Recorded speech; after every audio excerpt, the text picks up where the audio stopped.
Part ওয়ানে তো তোমরা দেখলেই আমরা মেডিকেল মোড়ে ঠাকুরটা দেখছিলাম, আর এখন মেডিকেল মোড় থেকে চলে আসছি মেডিকেলে। আর মেডিকেলের প্যান্ডেলটাও কিন্তু খুব সুন্দর করেছে, বাট থিমটা কিসের সেটা আমার ঠিক জানা নাই।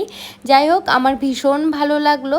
আর উপরের দিকটায় কিন্তু খুব সুন্দর একটা মহলের মতো বানিয়েছে। প্রতিটা প্যান্ডেলে দুর্গা মায়ের প্রতিমাটাই কিন্তু সব থেকে বেশি নজর কাড়ে। আর সত্যি ভীষণ ভালো লাগে এই দুর্গা মায়ের প্রতিমা দেখতে। কেন জানি না আজকে আমি ভীষণ ঘামছি, আর এত যে গরম লাগছে কি বলবো। আর তাই ওখান থেকে বেরিয়ে এখন চলে আসলাম রেস্টুরেন্টে। তোমরা অনেকেই বলেছো, আগের দিনই এই রেস্টুরেন্টটায় আসছিলাম, তো অনেকে বলেছো দিদি এই রেস্টুরেন্টটা কোথায়। তো এটা হচ্ছে মেডিকেলের আরশিয়ানা ধাবা। এর আগের দিন আসছিলাম, খাবারগুলো এত সুন্দর ছিল, তাই আজকেও চলে আসছি ফ্যামিলিকে নিয়ে।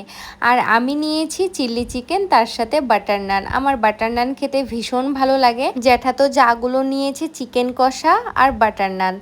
আর আমার মেজোজা প্লেন রাইস আর তার সাথে চিকেন কষা নিয়েছে। সুজু আজকে এত দুষ্টুমি করছে যে কি বলবো, আর ওর মায়ের মুডটাই অফ হয়ে গেছে।